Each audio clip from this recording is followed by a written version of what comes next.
सरोजिनी नगर block के ग्राम सभा सहजनपुर में ग्राम संसद भवन का उद्घाटन करते हुए ग्रामीण भारत मिशन के राष्ट्रीय अध्यक्ष पंडित शेखर दीक्षित ने कहा कि सपा बसपा और कांग्रेस की तरह है भाजपा सरकार भी भ्रष्टाचार में लिप्त है।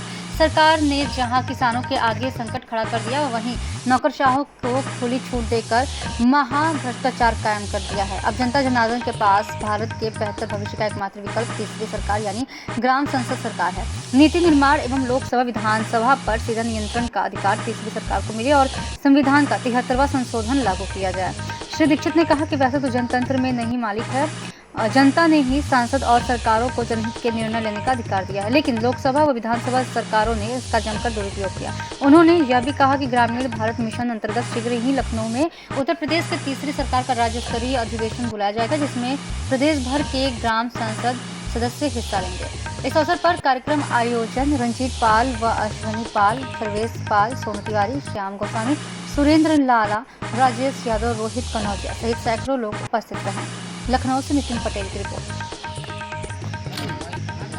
सर, आप किसानों के नेता हैं और इस समय सरकार ने जो बिल पास किए हैं उस पर आप क्या कहेंगे? देखिए, सरकार ने जो बिल पास किया था, किसान बिल 2020, उसमें ज़्यादातर नुकसान जो है वो बिचौलियों का हो रहा है। किसानों का नुकसान एमएसपी की वजह से हो रहा था कि एमएसपी के मूल्य से जो उनका फसल है उसका उनको दाम नहीं मिल पा रहा था। लेकिन ये समस्या अभी भी पूरी तरह से है कि मंडी में जब धान बिकने जा रहा है तब वो 1865 की जगह 1100, 900, 1000 में बिचौलिए ही खरीद रहे हैं। तो उस समय जो किसान नेता कंटिन्यूसली किसान बिल का विरोध करते आए थे, मैं उनसे कहना चाहूँगा कि जब आज धान वही बिचौलिए नहीं तौल रहे हैं तो आप उनके खिलाफ जो है कोई प्रदर्शन करें, कुछ कार्य करें। कहीं कहीं जो क्रय केंद्र हैं केवल कागज़ पर ही खुले हैं, बाकी कहीं कहीं बंद दिखे हैं, उन पे क्या कहेंगे? देखिए, क्रय केंद्र कागज़ पे ही नहीं खुले हैं, क्रय केंद्रों में ज़बरदस्त तरीके का भ्रष्टाचार भी व्याप्त है। इसके लिए हम मुख्यमंत्री से और प्रशासन से कंटिन्यूसली पिछले 1 साल से पत्र लिख रहे हैं, जांच चल रही है। सीतापुर में इनफैक्ट जांच भी चल रही है, कई लोगों पे कार्रवाई भी हुई है और ये एक पुरानी समस्या है जिसका निदान तभी होगा जब बिचौलिया तंत्र पूरी तरीके से खत्म होगा। ये ग्राम संसद खुली बैठक कर रहे हैं, आप इसमें गांव के लोगों को क्या संदेश दे रहे हैं इसके बाद?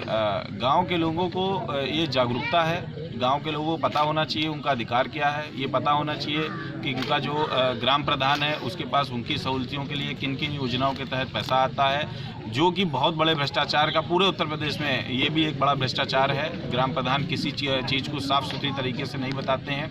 और सर, आप जिस ग्राम सभा में बैठे हुए हैं उस ग्राम सभा में, सरोजिनी नगर ग्राम सभा में सबसे ज़्यादा पैसे खर्च किए हैं प्रधान ने और विकास के नाम पर जीरो है। आप इसके बारे में क्या कहेंगे यहाँ के? इसके बारे में मैं ये कहूँगा कि यहाँ खुली बैठक होके, जैसा अभी हम लोग ने कहा, इसके खिलाफ एक प्रस्ताव पास होना चाहिए और डीएम को भेज के इसकी जांच करानी चाहिए और जो भी दोषी हो उस पर कड़ी कार्रवाई करानी चाहिए। चलिए, ठीक है, ओके सर, थैंक यू।